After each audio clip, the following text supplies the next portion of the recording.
Hello and welcome to today's webinar presented by Delubal Software. Today we'll be working in our Structural Analysis and Design program, RFEM 6.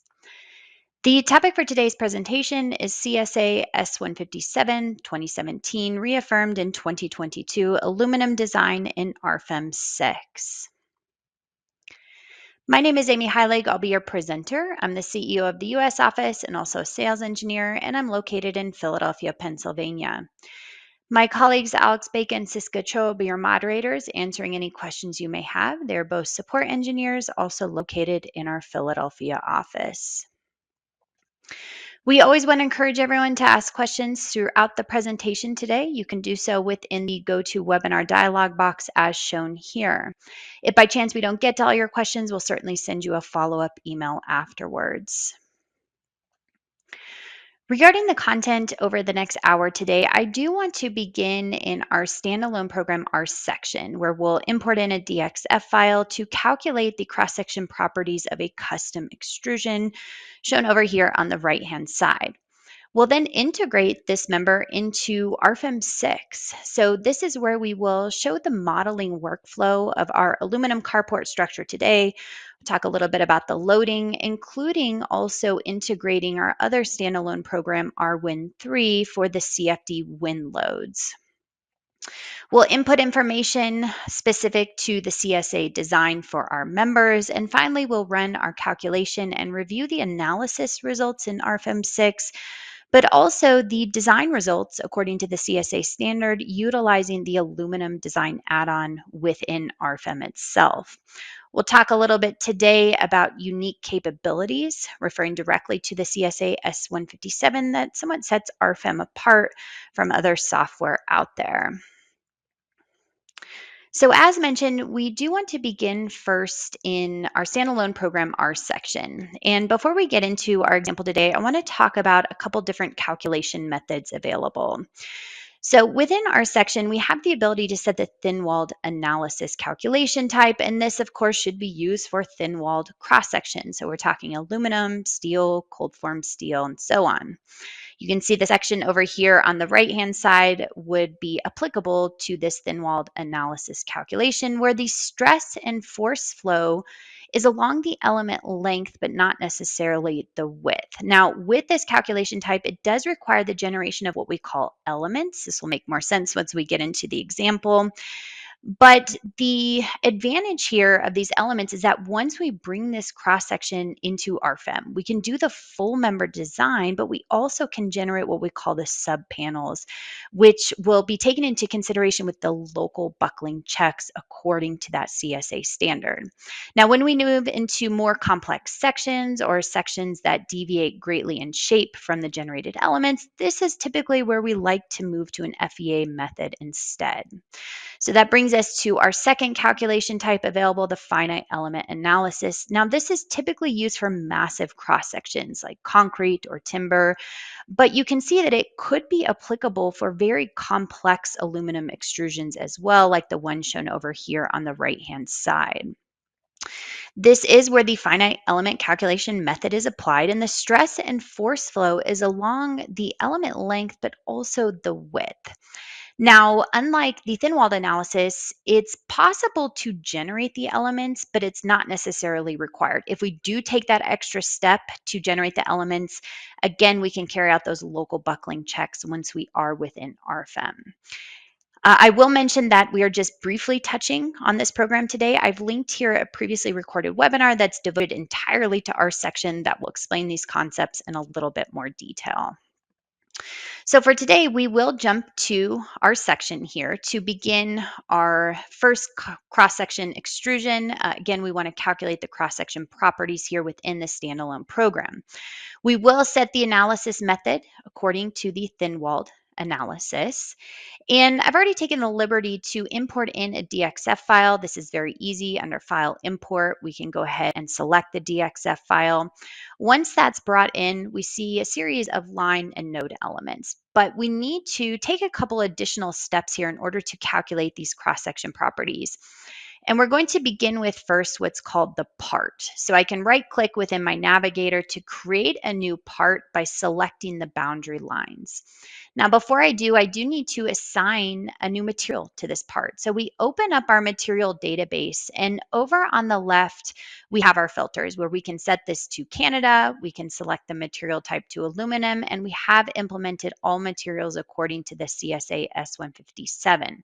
We see this as we scroll through these different options, including the submaterials on the right. And for today's example, we will choose 6061T6 for extrusions. So once this material is implemented here, we are going to select the boundary lines. So I can graphically select all lines within this model, but I do need to zoom in here, hold down my shift key and deselect these openings. We'll get into the openings in just a minute. So I'm going to do the same thing by holding down my shift key and selecting here all of my elements within the bottom opening. I click OK, and we see this part generated. Now, of course, we need to go back in and add those openings. So we'll go ahead and do so by right-clicking over in our navigator to create a new opening. And I'm going to select here the boundary lines of my first opening, which will be this smaller one up here at the top. Once I click OK, I have the ability here to click Apply and Next. This is nice because the opening is generated in the background, but I'm still within this dialog box so that now I can select the boundary lines for my second opening. I'll go ahead and use my selection box here to select all of these line elements. I click OK, and now that second opening is generated. So again, because we are running according to the thin-walled analysis, we also need to create what's called the elements. And we will get a calculation error if we do not create those. So instead of right-clicking and creating an element here, we have some nice tools down at the bottom. So for example, I can create the element by clicking on parallel lines in the model. And before I do that, I'm going to go ahead and hide the visibility of both the parts and the openings. So they still exist, but they're just not shown here graphically. I'll go ahead and use this tool down here at the bottom where I can select two parallel lines. We see that element generated at the bottom, at the left, at the right, and then also we're going to do it one more time here up at the top. I can right click to exit, but we do need to clean up these elements a little bit further. The elements themselves need to connect here at these center points. So what I'm going to do is to hold down my control key to select both of these center points. Now I want to use the move copy tool. I'm not going to make any copies, but rather I'm going to select my displacement vector here. And this will allow me to choose 2 points, including the center point on the left and the center point down at the bottom. Now I am going to go ahead and zero out the Y displacement so that we're only moving these elements vertically, and I click OK. So now I have the ability here to grab the center point of my bottom element and snap it to the center point of the side elements. Okay, so now that those elements are connected, we need to do the exact same thing up here at the top. I'll go ahead and hit Control to select both of these center node points. I'm going to use my Move Copy tool. We're not making any copies, rather we're selecting the 2 points for a displacement vector. I'm going to zero out the Y displacement once again, so we're only moving those elements vertically. And then I have the luxury here once again to grab onto the center node, snap to the center point of my sidewall elements, and then all of those elements are connected. So you can see here, I have a small mistake for this element down here at the bottom. No problem, we'll go ahead and grab this. We'll choose the displacement vector once again, and I'll go ahead and move it down to the center point here, but zero out the Y displacement. So now that those elements have been generated, we're ready to run our calculation. Now, we could continue to add elements in the upper part of this section, but maybe I'm not so concerned with the local buckling checks here. I'd rather just take into consideration the larger tube portion of this cross-section itself. So therefore, if we go to calculate all, we'll see those cross-section properties given to us directly within the table. So it may look like the cross-section properties are based only on the elements, but remember, we do have that part generated. And the cross-section properties such as the area, the moment of inertia, these are all based on the part directly. It's not until we get to information such as the shear area that this is only based on the elements themselves. So again, if you want to consider additional shear area in the upper part, we would need to apply additional elements there. Once we have run this calculation, we want to ensure that we save the results with this file to our computer. We certainly have to have the cross-section properties calculated and saved in order to bring this into RFEM. So everything looks good here, and we're now ready to move on to RFEM directly. So when we create a new model in RFEM, I want to explain within the base data dialog box the second tab for all of the available add-ons.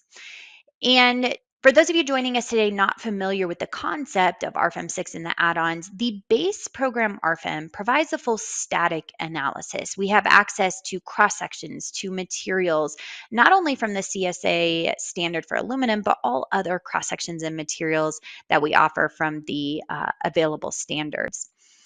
It also can integrate with BIM software, but as soon as we have run this static calculation and we want to take this a step further, this is going to require the additional add-ons to carry out the design. So at a minimum, for today's example, we do need to activate the aluminum design add-on to carry out the design checks according to the CSA standard. You'll also notice that I have wind simulation. So this is because I do want to integrate my model with our other standalone program, our Wind 3. It's certainly not required, but we'll see the advantages of connecting that to our CFD wind analysis program today. Under the third tab, we can generate all of the load combinations automatically according to the NBC standard. We see the other international standards like ASCE 7 also listed here. Under the aluminum design add-on, this is where we have now added the new CSA S157 standard, but you also have access to the ADM code and other international standards that we do offer. So now that this information is set, we're brought into the main program RFEM here, and you'll notice that the interface does look very similar to what we saw within our section.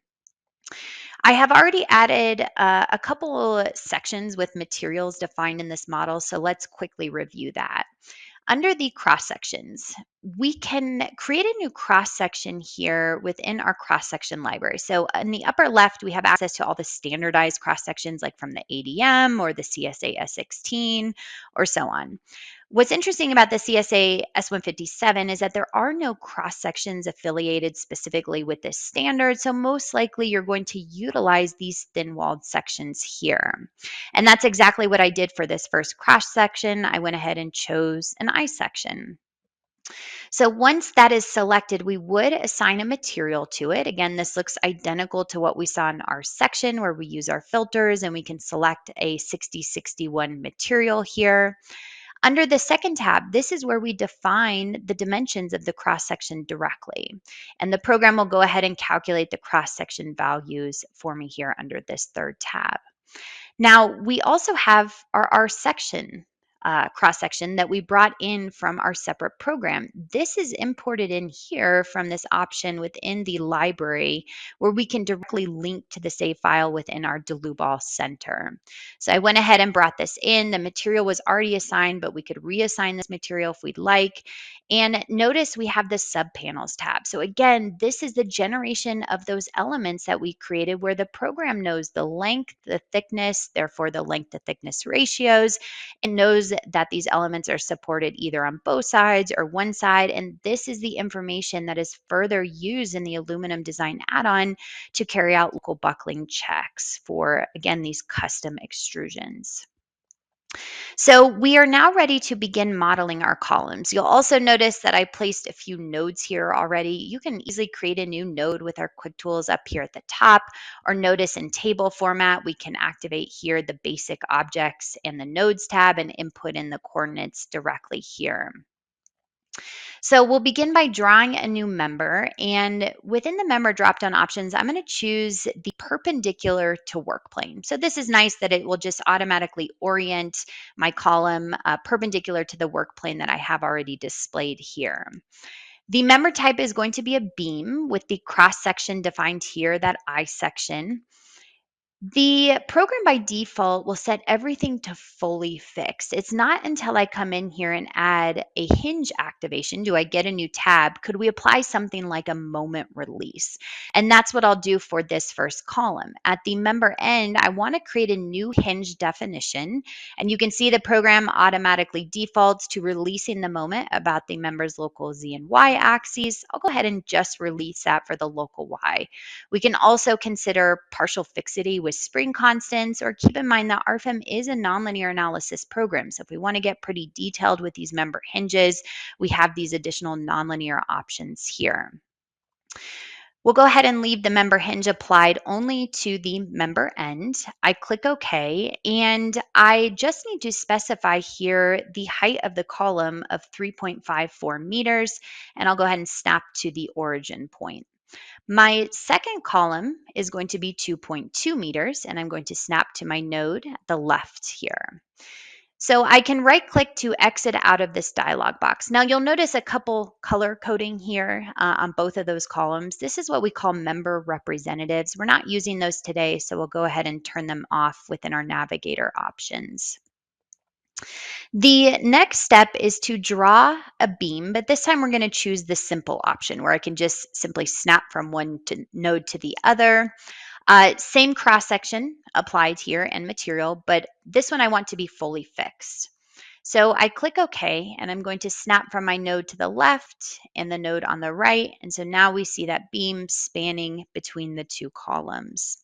I'll right click once again, and I'm going to take this beam, and under the members option, when I right click, I have the ability to divide the member by a set number of intermediate nodes. So we'll go ahead and divide this by 6 intermediate nodes. Now you do have the option to essentially create these on member nodes without dividing up the member into segments. But for today, I am going to let the program go ahead and divide these up. So notice these are separate segments here.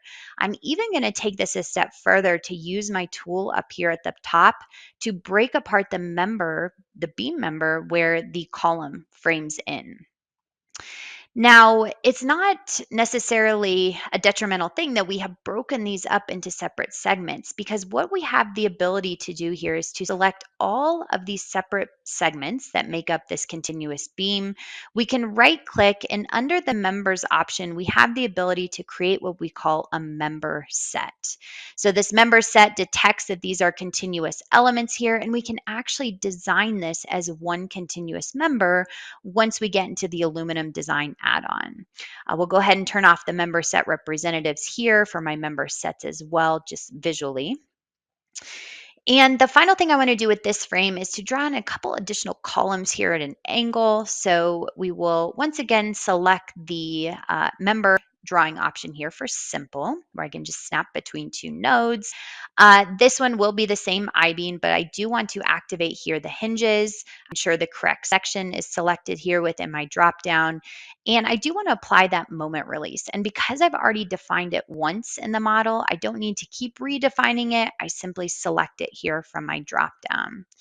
I click OK, and then this is going to allow me to snap between the base of my existing columns up here to my beam. I'll right click to exit out of there, and that's all that will entail this first frame. So I'm going to use my selection box here to highlight all elements, but you'll notice I am not selecting the nodes at the base of the structure, and there's a reason for this. Furthermore, I'm going to hit the Shift key on my keyboard to deselect the nodes at the top of the column, and there is a reason for this that we'll see in just a minute. So I'm going to use my Move Copy tool, where I am going to create one copy. The displacement vector is going to be in the global Y direction of 3.86 meters. Well, under the second tab, we have the ability to activate what we call step links. So I'm going to turn this on, and we get a new tab here where I have the ability to create members between copied nodes. I can create a new definition type here for this member, and I'm going to deactivate the hinges. I want this to be fully fixed, but this is where I'm now going to select that R section, that custom extrusion that I brought in for this particular member. I click OK. I click OK once again, and now what you'll see here is that the program has automatically generated these purlin members between those copied nodes. So this is why I was careful to not select all nodes, but rather just the ones where I wanted those purlins to exist. Now I'm going to highlight all of these members here, and let me create a quick visibility, and we'll kind of go to a fully rendered section. When I zoom in here, you'll notice that you do get a nice rendered view of this custom extrusion. So we can ensure that it's oriented properly, even though it is a custom section brought in outside of RFEM 6. What else I would like to do with this member is if I right click while all of these elements are selected under the members tab, I have the ability to extend these members. I'd like a slight overhang over those I-beams. And we can specify here an offset on both sides of the member of 0.32 meters. Now I want to create new members here rather than extending the existing member. So when I click OK, what you'll notice now is I have these slight overhangs here. Yes, they are separate elements, but just like what we saw with our larger spanning beams here, I can select all of these elements. And even though they're 3 separate sections, I can right click here and once again create what we call the member set. So under the members, we can create the member set. The program detects the continuous elements here. It creates separate member sets for each one of these. And now we can design these as one continuous member, again, for the aluminum design. I'd like to make some additional modifications here, including adding an eccentricity to shift these members up above my I-beam. But before I do, what I'm going to go ahead and draw is a new surface element. So I'll turn this into wireframe view, and maybe we have some type of sheathing on top of this carport for protection. We can actually model that in RFEM as a surface element with the option polygon. But the surface type is special in the sense that I want it to transfer loads only. I do not want it to add stiffness to the structure. So therefore, we choose the stiffness type load transfer. Notice we don't select a thickness. We don't apply a material because we aren't accounting for the stiffness of the surface itself, but rather this is used for either one-way or two-way area load distribution to distribute these loads directly to the purlin members. And in this case, I'm going to use distribution based on the surface's local y-axis only. I can click OK, and then I have the ability to select the 4 corner points of this surface, and I'll go ahead and close the loop here with my 5th click. We can right click to exit. Now we see the display of the surface cells. Again, we're not using that for today's example, so under special objects here, we can go ahead and deactivate that graphically. So looking at the rendered view, we see that surface element applied here. Now, what I need to do here is to select all of these particular members. And in order to apply the eccentricity, I'm going to go ahead and right click here, and under members, we can edit. There is an additional option within the member dialog box here to apply an eccentricity. And under the eccentricity tab that pops up, we create a new member eccentricity definition. Now, what's nice is I don't have to manually define this eccentricity. Rather, I can tell the program to take the bottommost point of these custom extrusions, these purlins, and offset it from another object. And in this case, we will choose a member. So I'll need to cancel out my visibility mode here, and I'm going to select just one of the member segments of my I-beam. And I want it to be offset from the uppermost point of that particular cross section. I click OK, and now we have this definition type to apply to the member start and the member end, and I click OK. So what you'll notice now is that the members have been shifted on top of that I-beam accordingly. The final thing to do is that if we look at these members, you'll notice that they are essentially oriented in the vertical direction here based on the global z-axis. Instead, I want them to be perpendicular to the slope of my carport. So we'll make one final change here by going to the cross sections, for example, and I can just quickly select our section. Notice everything is highlighted accordingly. And I also notice a small mistake here. Let us go ahead and fix this eccentricity. Looks like it was forgotten. So we applied the eccentricity. We've already defined it here. So we'll go ahead and select it from this dropdown. So now that all of these members have the eccentricity, again, I want to highlight them to slightly rotate them. So I can right click and under the members dialog box, once again, you should be pretty familiar with this dialog box by now. Under the cross section, we can rotate the cross section itself, but even more so, we can specify a rotation based on an object within the model, such as the surface. So we only have one surface defined here, surface number 1. And notice when I click OK, what ends up happening here is that these members are shifted ever so slightly. So now we see them perpendicular to our roof slope here. So everything looks good in terms of our member modeling. We will apply some quick supports down here to the bottom. So we will select here a new nodal support up in our quick tools. There are some default options. Of course, you can create your own definition here, but we'll choose the standard pinned or hinge support. I click OK, and I'll go ahead and select all of my nodes at the bottom. The final step within our modeling process is something that I'm actually going to jump back to the PowerPoint to explain further. So this is one of these unique capabilities that RFEM has the ability to consider. When we refer to the CSA S157, the design of members for shear, there is the ability to consider stiffeners. So the first clause, 12.1.2, is the design of the flat webs without stiffeners. So this is for flat rectangular webs with boundary flanges, but no stiffeners defined. Therefore, the factored shear capacity, V sub R, is given with the equation here. Alternatively, clause 12.1.3 has a design of flat webs with stiffeners. So this is flat rectangular webs, once again with boundary flanges, where stiffeners are defined because the web buckles before yielding. Therefore, our factored shear capacity, V sub R, is the lesser of the two equations shown here. So certainly different than the previous equation in clause 12.1.2. We can actually design to consider these stiffeners in RFEM, and we do so by applying what we call the member transverse stiffeners directly to these elements. Now, this is limited in the current state to I-beams only. So only I-beams can have these type of stiffeners, but for our example today, this is certainly applicable. And you can see the dialog box shown here where we can consider the stiffener input, which is what we'll go ahead and go back to RFEM and do now. So under the types for members folder, as you can see over on the left, we have member transverse stiffener. So I double click to create a new definition type here.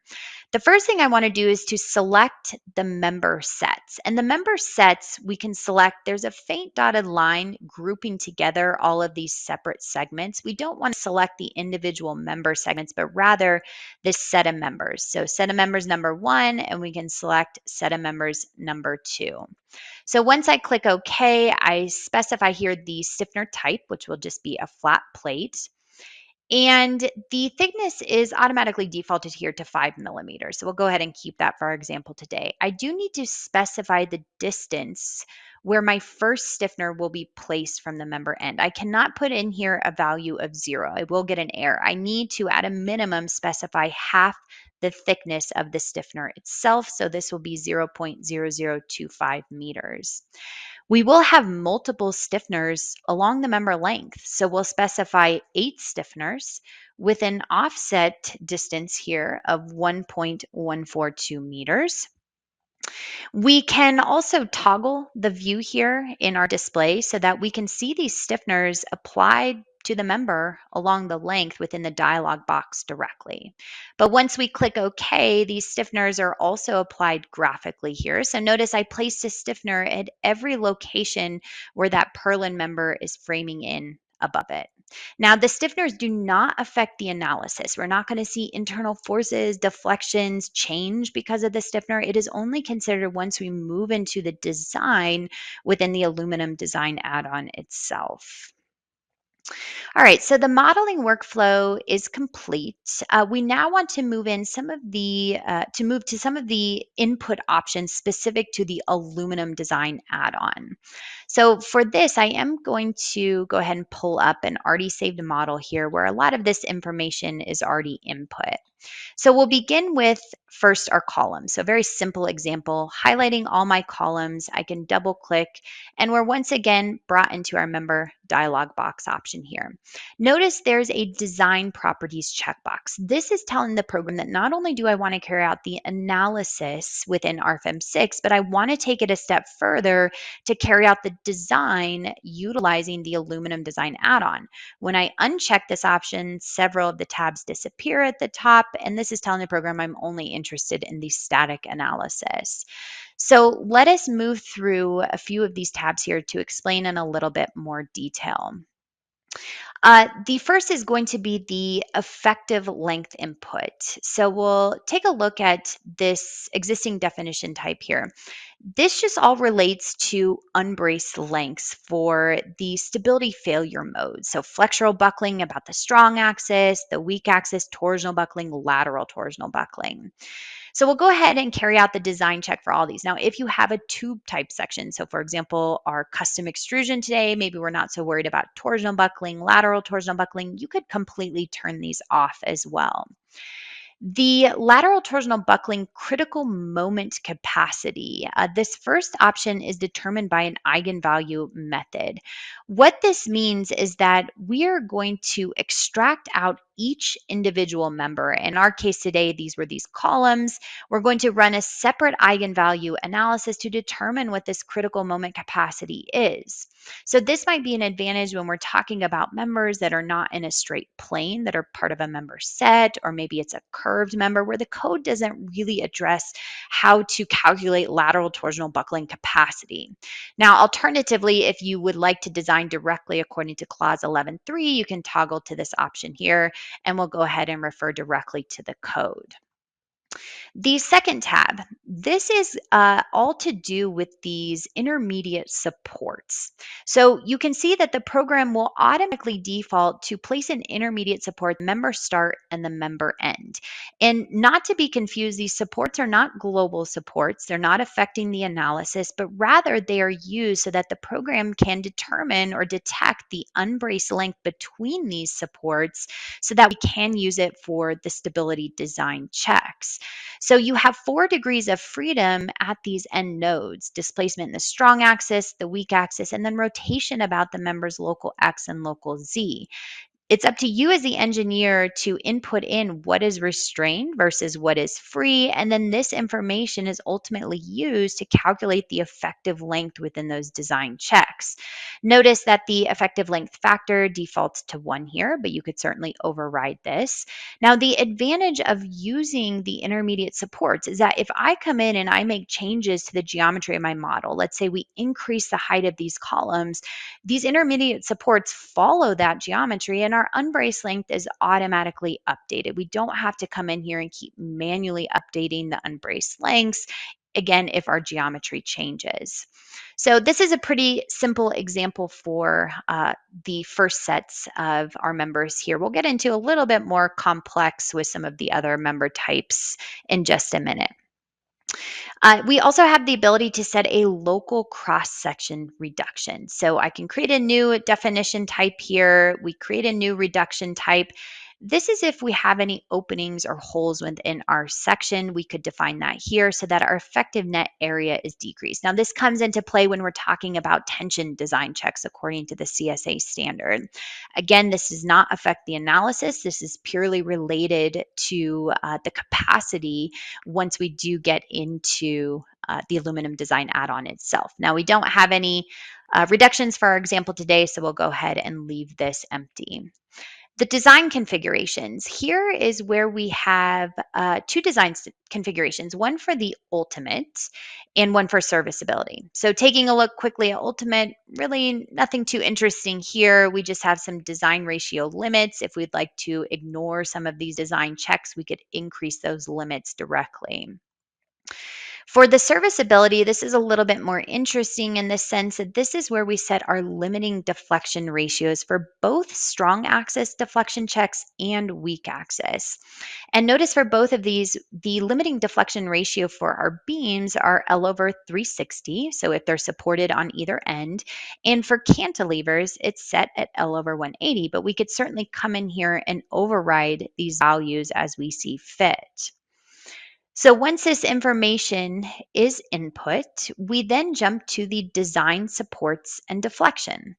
If we do absolutely nothing within this tab, the program is going to assume that this member is supported at both ends. Therefore, it will refer to the simply supported limiting deflection ratio of L over 360. If we have a cantilever, then we would need to come in and define a new design support definition here, either at the member start or the member end. This is the only way that the program knows, okay, I need to refer now to L over 180 for the limiting deflection ratio of a cantilever. But for today, these members are supported at both ends, so we don't need to do anything further here. So we also have to input in all of this information for our member sets. So these are going to be a little bit more complicated up here at the top. And I'll go ahead and double click on this member set. That's our continuous I-beam here spanning across our columns. Now remember that although these are separate segments, as I mentioned before, the advantage of the member set is we can design it as one continuous member. We have the exact same checkbox shown here for design properties with the exact same tabs under the member set itself rather than the individual members. So quickly going to the effective length, let's take a look at this input option. So once again, we have all of the stability failure modes turned on here, but under this second tab, we have many different members framing into this particular element at different locations. So we have the ability to activate here intermediate nodes, and then I can use my selection option here to go back to RFEM, graphically select this member set, and all of these nodes along the member length are automatically detected. But again, it's up to me as the engineer to come in and say, okay, I recognize that I have a column at these locations. So I'll go ahead and restrain that in the strong axis. But at other locations where we only have the purlin framing in the weak axis direction, we'll go ahead and restrain that here. And in some other scenarios, it may be all 3 degrees of freedom, all 4 degrees of freedom, whatever it may be. But now the program will automatically detect the unbraced length between these design supports. Again, if geometry changes, these intermediate supports follow. Unbraced lengths are automatically updated. One more thing to mention too, remember that we have these purlins framing in here at the top of our I-beam. So realistically, this is only braced at the upper flange. We have the ability to set that within the drop down at the bottom with the eccentricity options, either upper flange, lower flange. If we have it set to none, it means it's supported at both flanges. This does affect lateral torsional buckling capacities, so it's important to properly set that, again, if we are only braced at one of the flange versus both of them. Everything else remains the same, except for I want to jump to the design supports and deflection. So I'm going to go ahead in this graphical view here just to turn off the display of those intermediate supports. If you remember that we have this continuous beam and we have columns framing up into this member at 4 different locations. Well, we want the program to apply the relevant limiting deflection ratios at the correct locations along the length of the beam. So for example, at these overhangs, this is a cantilever. So we should refer to L over 180, but between these columns, we would like it to refer to L over 360. The only way to have the program detect this information is to input in those design supports. Otherwise, it assumes that the member start and the member end are the only locations where this member is supported. So you'll notice that I went ahead and I have defined these design supports where the columns frame in at the relevant nodes. And we'll go in here into this design support definition. Now, the general design support is just to be considered with deflection. So we're talking about whether the program should refer to a cantilever versus a simply supported. But you'll notice that I have this set to a special type called aluminum. So for this, let us go back to the PowerPoint once again to talk about the advantage of this. This aluminum design support all relates to the ability of RFEM to design the members for shear, in particular web crippling checks. We refer to clause 12.3a, where we can carry out this web crippling check for flat webs with the factored resistance C sub R equation given directly within this clause itself. Now, there's also the additional clause 12.3b for webs with a bent radii at the corners. You can see the factored resistance C sub R with the modified equation shown here. Well, the web crippling checks can be considered in RFEM. And I think this is something very unique because most design programs are not carrying out web crippling checks. And we do so with that special aluminum design support input that we were just looking at within RFEM. Now, there are some limitations to this. The member must have zero rotation and it can't have an eccentricity defined. So in our case today, unfortunately, those purlin members that we added a slight rotation, we added an eccentricity are not applicable for these web crippling checks. However, our continuous I-beam can be checked for web crippling. And I went ahead and did so, applied these where we have the column framing into the underside to the bottom flange here of this beam. Maybe, for example, we want to check out web crippling at these locations just as an example. So therefore, let me actually cancel out of this particular, and we'll go back into the original definition type. The support width would need to be defined here, and this is just the width of my column underneath it. So that's what I've input in here. Also specific to aluminum, we need to specify if this is an end support, and if so, we need to input in the eccentricity difference from the end of the beam to the center of the support itself. There's a nice feature in RFEM here where I can use the measure tool and I can simply snap on one node to the end of my beam, and then that distance is automatically input into this particular setting. This is also active for deflection design, so it can be considered for both web crippling and deflection. So once this information is input at the relevant nodes, again, we should see those web crippling checks carried out.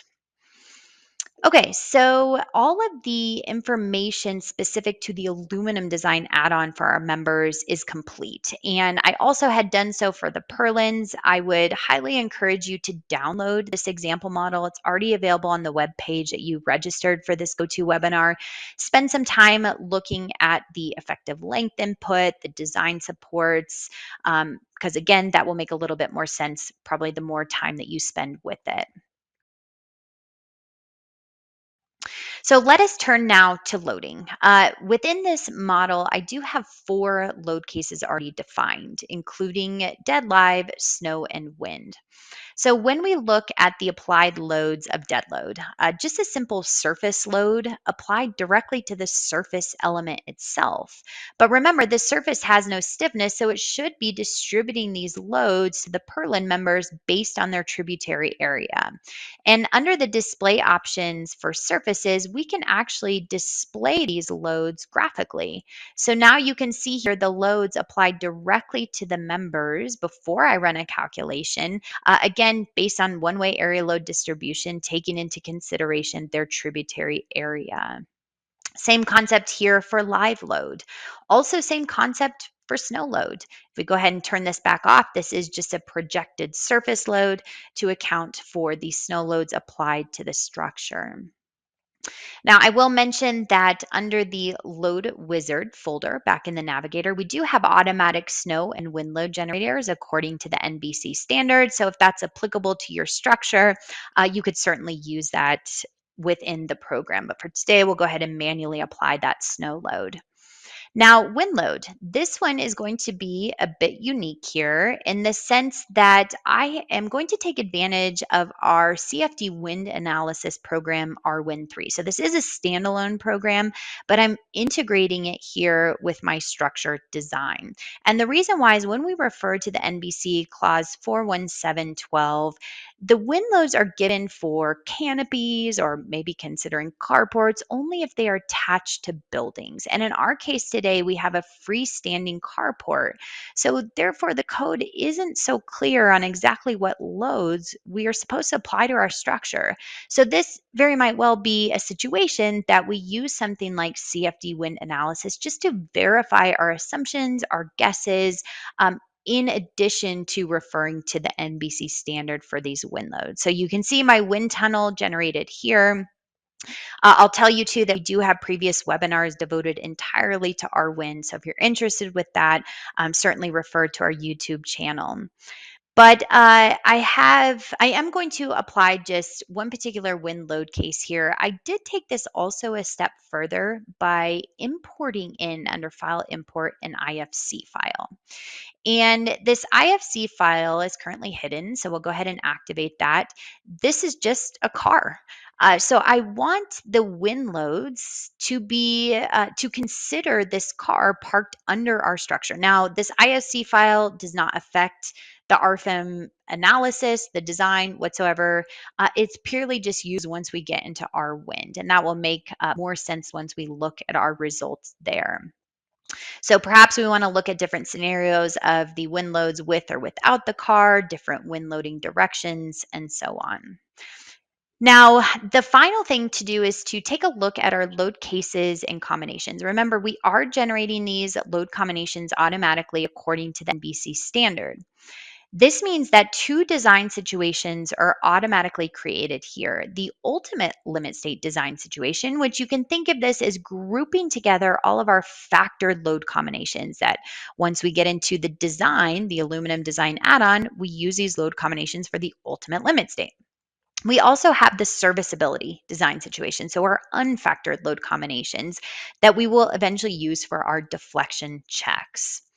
Now, I'm going to go into the combination wizard settings here, and I want to refer to the CSA standard clause 8, in particular B, where second order effects are required to be considered, otherwise known as P delta. So by default, all load combinations are run according to a second order analysis. You'll see here large deformation is also available.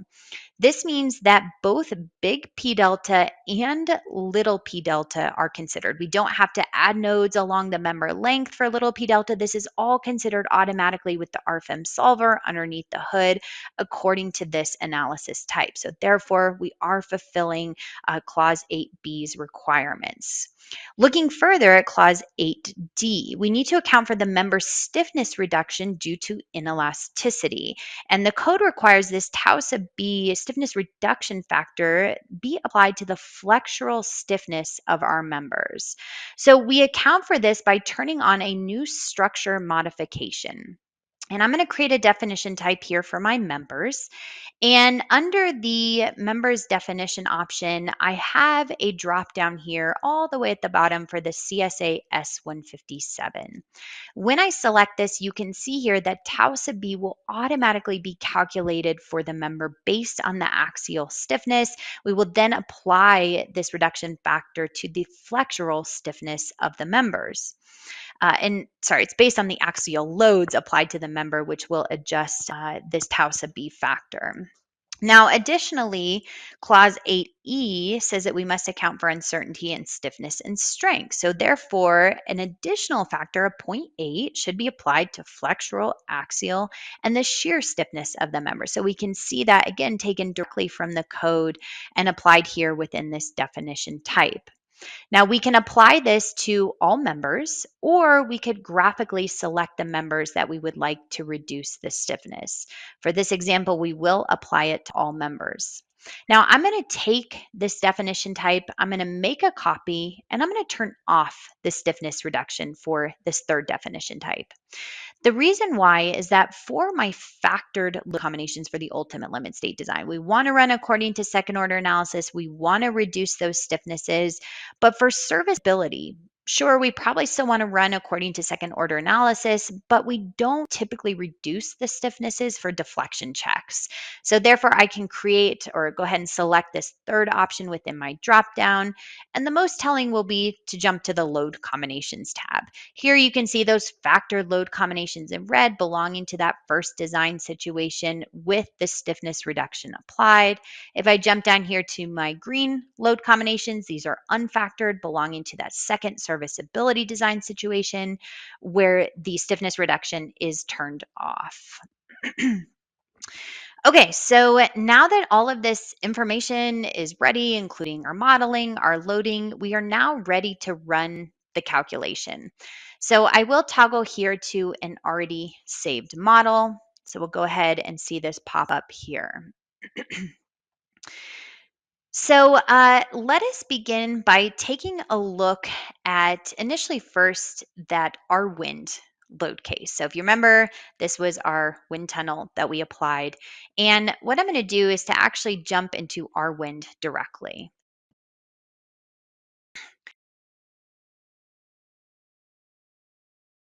So you do have the ability to run this entire calculation silently in the background without ever leaving RFEM. Alternatively, we can go ahead and look at the RWIN model directly in this standalone program. And you'll see that this carport structure was automatically exported out to this numerical wind tunnel. We also have our IFC file considered here. We have our wind loads generated according to the NBC standard. And once we run the calculation, what we're presented with here is the pressure on these various objects. So as I scroll in and I zoom around at the different options, including my members, but also my surface here, I see those pressures listed, including the suction force on top of my carport structure. We also have pressures on the car element itself if we're interested, but that's not so applicable for our example today. But we can view the wind pressure coefficients. We can take a look at wind pressures in and around the structure with our slicer option shown here, including the velocity or the velocity vectors. And we also have the ability to display the streamlines. So this is probably everyone's most favorite display option. This is going to show the particles as they move through this wind tunnel and how our structure is affected. And even more so, can activate here the flow animation. So this is just going to show the particles moving in and around the wind tunnel. We can also save this as a video file and attach it to our calculation report. So this just kind of takes it a step further, again, beyond the code to double check what these wind pressures are exactly. But once we exit out of our wind and we go back into RFEM, the program converts these to static loads. And this way we can combine with the other load cases within the load combinations themselves, like live load, dead load, snow load, and so on. So now we'll take a look at what the static analysis results look like here within RFEM. So I'll go ahead and turn on the global deformations, and you'll notice I have the ability here to view the deformations on the structure as I kind of move through these different load combinations. And this is important just to ensure that I'm seeing results as I would expect. But we can also view the member internal forces. So our axial loads within our columns are important. Our shear forces, especially for those purlin members. We can view bending moments. Keep in mind too that whether it's a member or a member set, we can always right click to view what we call the results diagram. This is going to allow us to display this internal member information in a little bit more detail, like the internal forces, the deformations. You'll notice here I can switch to different load combinations. I can save this to my printout report. So this should be a pretty complete analysis here for our static results. And finally, we also have the ability here to display the support reactions. So the support reactions are shown here graphically. Now, for any of the static analysis results, everything is also shown in table format. If we jump to the static analysis, for example, we can view the results by member or by node, including these support forces. Notice that the table is synced up here directly to the model. And we can also export this out to Microsoft Excel at the click of a button for further sorting capabilities. So once we have reviewed the static analysis, we want to drop down here to the aluminum design results. So we can make that change either down here in the table or up here in the navigator. And just to quickly take a look at the input data, you can see here that the design situations are set, ultimate limit state and serviceability limit state. And this is what we relate to the limit state types over in our second column here. Now, the objects to design, this is going to be either our members, our member sets, so we can go ahead and take a look at those accordingly as well. So once we have set all of this information here, we run the calculation and we now have the design ratios on the member. And when I'm looking at the available options here, we can view by loading, by cross section, but I'm going to jump to the design ratios by the member set. And you can see here that we'll first review our continuous beam element. So it was designed as one continuous element. We see every single design check available here from the CSA standard. This includes both the ultimate and the serviceability. Now, if I'm only interested in seeing the controlling design ratio, I just use my filters up here and I can select the max. And now for every single member set, I see here the controlling design ratio only. So you'll notice we do have some failing design checks here. If we zoom in, this is actually that small little cantilever portion of our purlin is failing with deflection checks. This is a carport. Maybe we're not so concerned with deflections. We could either turn that off altogether or we could increase the limiting deflection ratio. But nonetheless, it is important to see that it's very clear and transparent which checks are failing versus which ones are passing according to the code. So going back to our member set here, we have these different checks that I had pointed out, and notice that the table is synced up here with that red arrow to kind of show me where that controlling check is. Let's take a look at shear in the Z-axis, where I can launch what we call our design check details. And this is going to show me line by line the code formulas, the references, and ultimately how I have calculated this design ratio. So very, very transparent, the opposite of a black box, and where these design checks are coming from. But if you remember, we had input in those various stiffeners along the member length. Well, this is referred to in clause 12.1.3, where we can actually design the shear to consider those stiffeners directly. We also see here web crippling. If you remember, we applied those design supports where the columns framed in. We could go ahead and activate the design check details here. And you'll notice again, all of the equations, the code references, and carrying out this pretty unique design check for web crippling for these member types with those design supports selected. The final important thing to show you is if we go to the design ratio by cross section. So remember, we only have two cross sections in this model, our I-beams, and then we also have that custom extrusion shown here. So if I go to the design check details for compression design of my R section member, this is what I want to point out to you here. If you remember way back when in our section, we again defined those elements. Well, those are brought all the way into this add-on, and we can see here each of those elements and if they're under compression, how they're classified. Class 2, Class 3, we can see the effective section also listed here. All of this information is then utilized within these design checks to also account for local buckling. We can also see here under our diagram and section, if you wanted to view the stresses, either for the effective section or the gross section, this is possible.